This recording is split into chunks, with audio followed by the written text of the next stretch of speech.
What's up, y'all? Kevin Kuhn here from Athlete Factors. This is the Athlete Factors podcast.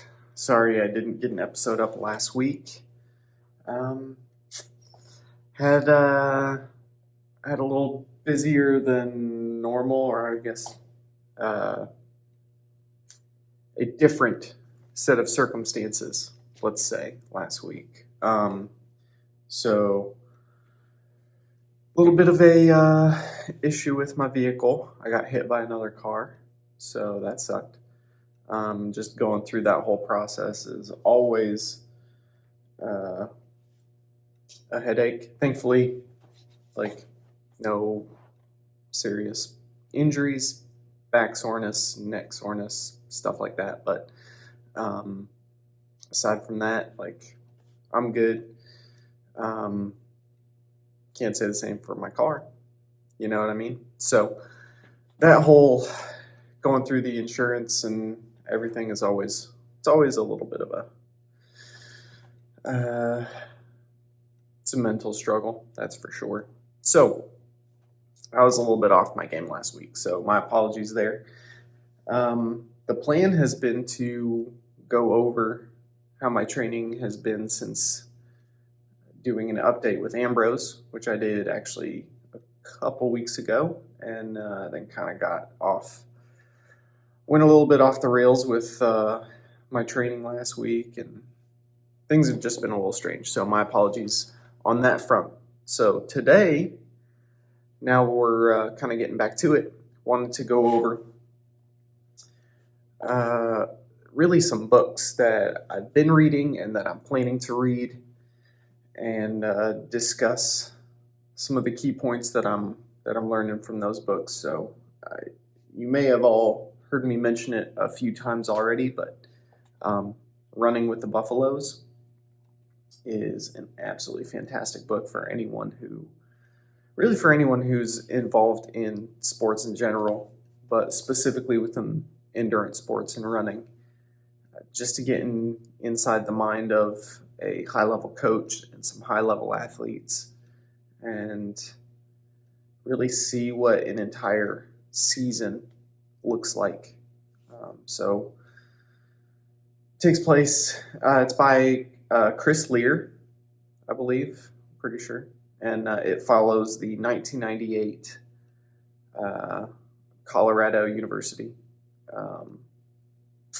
Buffaloes, the cross-country team, for a little bit of their preseason and then all the way through the season, and specifically Adam Goucher, who went on to be a phenomenal. He was already a phenomenal high school and collegiate athlete, but had a pretty outstanding professional career as well. And just that whole story, it was extremely enlightening to get some perspective about a way of training that emphasizes really accumulating volume at all costs, for the most part. It's without having Mark Wetmore here to, have a discussion. So I hope I'm not straw-manning his perspective, but, and even if I was, the results speak for themselves. He's had tons of success, incredible success, where the emphasis is never really on anaerobic training, with the exception of maybe the last couple weeks of the season. Up until then, it's really just how much mileage can you handle and how long can we keep you there. So accumulating a lot of mileage has always been, I guess, my struggle, my Achilles heel, if you will. I'm not a big fan, as most people who know me know. I don't like to run a lot of mileage, and the long run is sometimes the bane of my running existence, let's say. So to read about Adam Goucher doing 20 plus mile long runs every Sunday at 6,000 to 7,000 feet elevation on Magnolia Road in Boulder, and running sub 6 pace per mile. Like, I'm like, okay, context. This is somewhat useful to know. Running over 100 miles a week for 10 plus weeks of the season, and who knows how many weeks leading up to the season. Doing all that running will get you in shape, that's for sure. It's kind of a high risk, high reward scenario in my mind, from my perspective, just because if you're doing that much volume, that much training, like, by definition, overuse injuries come from overuse, and the more of the same movement pattern you do, like running, the more volume you accumulate, the closer you get to some sort of overuse injury. And in this book, they detail, quite a few of the athletes having stress fractures, or I think it's a neuroma, some sort of issue with one of the athletes' feet. They all feel beat up. There's only a couple times where they're like, oh, wow, I felt really good, during today's workout. They would crush these workouts, like probably 8 or 9 times out of 10. But some workouts, like, they, trying to show up after doing 15 miles the day before, and, for the whole week, maybe they're already at 80 miles and trying to do some higher level, aerobic threshold or anaerobic threshold work. And it's just like the body just doesn't have the gas. It's just not there. The body's beat up. The other kind of issues that I saw that, now in 2021 stand out, that are like, I can't believe this, but things that maybe were not as well known back, in 1998 were the importance of nutrition. So there were times where like a lot of these athletes were coming into school, into the cross country season, weighing $155, $150, somewhere in there, maybe a little less. And when they finish the season, they're 8 to 10 pounds lighter. Like, multiple times they're told, like, hey, you're a little overweight. You're kind of, for an elite runner, you're fat, and they might already be, 5%, 6% body fat. So the emphasis on getting to as lean as possible, I think, is a misplaced goal, perhaps. There were times where they were put on a strict 2,000 calorie diet. There were times where some of the athletes, like Goucher, would not eat lunch. And I'm not sure. Sometimes it was because eating within a certain window of time gave him some GI issues during the workouts. But he was there were times where they would talk about his not pre-race meal, but the meal the night before, and how he'd go eat a steak and he wouldn't finish it. Like, so things like that are just like, man, okay, so we're not maximizing our training intensity because we're not even remotely close to calorie needs. I mean, if you're doing 100 miles a week and you're eating 2,000 calories or less, like, these aren't, large individuals, so their basal metabolic rate is probably not very high. But then when you add in that activity factor, like, all of them probably needed 4,000, 5,000, 6,000 calories a day based off the amount of running they were doing, and they just weren't getting that. So I think that's one thing that ultimately led to prevalence of injury, of overuse injury. So it's one of those things that's hopefully changed quite a bit for me, for my practice, and just for what I do as an athlete. My priority is, 1 gram of protein per pound of body weight per day. Like, that's kind of that's a standard every day. I'm shooting for as much protein really as I can get. And then, at least at around my maintenance level of calories, at least 25 to 30% of that goal coming from fat. So, and then with the rest coming from carbohydrate, like they weren't fueling optimally. They weren't recovering optimally. I'm sure without enough calories, but really without enough fat, their hormones were probably subpar. And what's interesting is like this post-high school, collegiate, early 20s, mid-20s age range, like you can kind of get away with a lot just because the body is, I believe, especially resilient kind of in that window where you don't have to have everything perfect for the body to still achieve a certain outcome. And that's what's crazy is Goucher won NCAA Nationals that year by a lot. Like he smoked the field. And earlier in the season, he'd raced some of these same guys that he would be then going up against. Guys who, are Abdirahman, Bernard Lagat, guys who went on to have amazing professional careers. Earlier in the season, he wasn't beating them.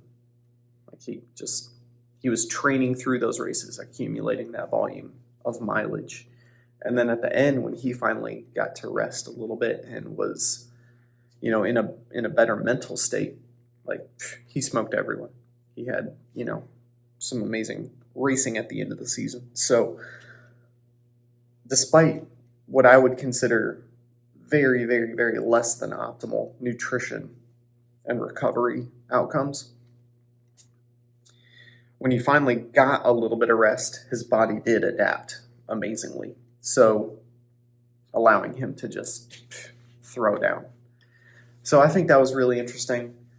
But what I've learned quite a bit from this book, and I can't recommend it highly enough just because it's a phenomenal book. I got it on audiobook and I listened to it twice in a row. Like I listened to the whole thing and then started over and listened to the whole thing again, just because I didn't really feel like I had a decent understanding of all the guys on the team, until I sort of got to the end. So then I wanted to make sure I went back and then listened to the whole thing again, so I could really understand each of the guys on the team. It really only follows the guys' team, even though Wetmore was the women's coach as well. And so there's a little bit of overlap because he does, interact with both guys and girls teams at the same time. But really the book just follows the guys' side. So yeah, overall, I learned a lot about things that I could have done differently when I was in high school and college, really just college. How I really didn't put enough emphasis on accumulating more mileage. My emphasis was, I'll focus on quality. Quantity is okay, but that's for the guys that don't have natural speed. That's for the guys who aren't going to be running the 800, 1500, 3K steeplechase. I need to be, I need to prioritize quality. I need to get some speed work in, and I need to, stay in that window. But I think I was missing out on a lot of potential potential fast races because I was probably topping out around 65 miles per week during cross country. I don't think I went much higher than that. Maybe my highest week was, I want to say, like 72, 73. And I just felt like garbage the following week. So that week and the following week, I was just trash. But if I had stuck with it, if I had pushed through that, how different would things have been? So it's interesting looking back and trying to have an actual critical eye about what my training was like and what I could have done differently. It's easy to pick out, some things and just be like, well, I wasn't running enough. I should have run more. I should have been doing more mileage. And I'm not unhappy about, my college career. I'm pretty happy with how some seasons went and not as happy about other seasons. But yeah, that was just one of those things that I think it's good to reflect on and say, okay, what things did I do well? What things could I have done differently? And hopefully I can then translate that to, to my high school athletes and the next generation of runners. The one other thing that I will mention is Wetmore discouraging his male athletes, from lifting weights. The idea being the men were probably already strong enough. Not sure why the assumption was, okay, you're strong enough. As long as you can run, you're strong enough. Why? I think the argument was like, they'll bulk up too much, they'll have too much muscle mass, and that in turn will lead to more potential issues just because now you're carrying more weight. But again, this was 98. Like, there was not a whole lot there weren't too many people in the endurance community who were lifting from the perspective of, I'm doing this, twice a week as an injury prevention modality, or people who are like, oh, I'm going to do these specific exercises as a form of sport performance. So across the board, I'm sure any lifting that was done was much more along the lines of like bodybuilding type training, which I'm not sure how these guys were quote unquote bulking up, being in such a huge calorie deficit. I think it's the idea of, if you lift weights, you're going to get bulky. And so Wetmore actively discouraged the men from doing that. So the women, on the other hand, I think they were encouraged to lift just because they saw the benefit. So, but yeah, I think across the board, if you're not doing some sort of resistance training, then only stressing your bones from running, I tend to think, is not enough. So stress fractures, I think you can prevent some of that just by participating in some sort of resistance training 2 to 3 times a week. Doesn't have to be crazy, but so yeah, it's easy for me to kind of sit back and, like I said, criticize Mark Wetmore because he's not here to defend himself. But at the end of the day, they've won a women's national championship as a team, I'm pretty sure, men's and women's team, and then also men's and women's individual titles. So, and every year they're putting out phenomenal athletes. Emma Coburn, Shalea Kipp, who's been on the podcast. She was a Buffalo. So, yeah, they put out some amazing athletes. And I don't think the training has changed up all that much with regards to like their foundational blocks, which are accumulate mileage, get a lot of miles. So, yeah, so that's kind of that phenomenal book. I'm sure I'll read it again, listen to it again. In fact, I was in a half price books and I was like, I think I would like the hard copy as well, or like the physical book. And so I got that and then loaned it to a friend. So it's getting some good use already.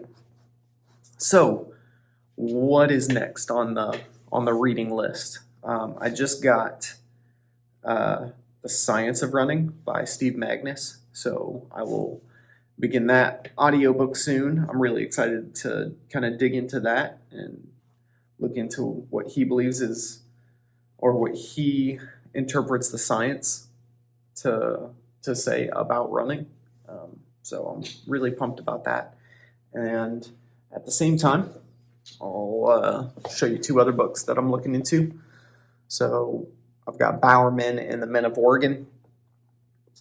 So if you are familiar with track and field at all, then you probably know Bill Bowerman, who was this legendary coach at University of Oregon, and he was also one of the co-founders of Nike. So with one of his athletes. So this is by Kenny Moore, who is actually one of Bowerman's runners. So I'll just give you a little tidbit if you're still listening. So on the back it says, "No man has affected more runners in more ways than Bill Bowerman. During his 24-year tenure as track coach at the University of Oregon, he won 4 national team titles, and his athletes set 13 world and 22 American records.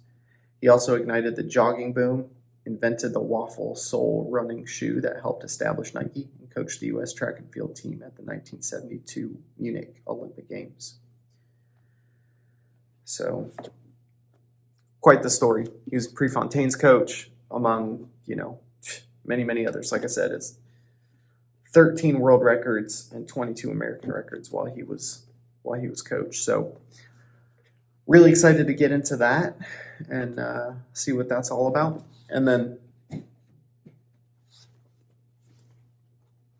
this one, which I'm pretty pumped about. So it's How to Make Yourself Poop and 999 Other Tips All Runners Should Know by Megan Kita. So I'm pretty pumped about this as well, just because everybody needs, to know how to make yourself poop, I guess, especially if you're a runner. We always joked about the one pump dump, before you head to the start line, just to get a little bit lighter, but also to help deal with the nerves. Sometimes that would get things moving. So yeah, I'm excited to jump into those two and see what I can learn, and then hopefully share that information with you all. So that's the podcast this week. We will pick things up next week. I do have some guests on the horizon for the near future, so hopefully we'll get back to that. I hope you guys aren't just sick of me talking, but if you don't like it, nobody's making you watch or listen, I guess. So that being said, I do appreciate it. I do appreciate y'all doing this. So I'll continue to hopefully get better at it as time goes on. But man, 2 years in, still going. So that's pretty exciting. Alrighty, y'all. I will catch up with y'all soon. Stay tuned for next week's episode. Adios.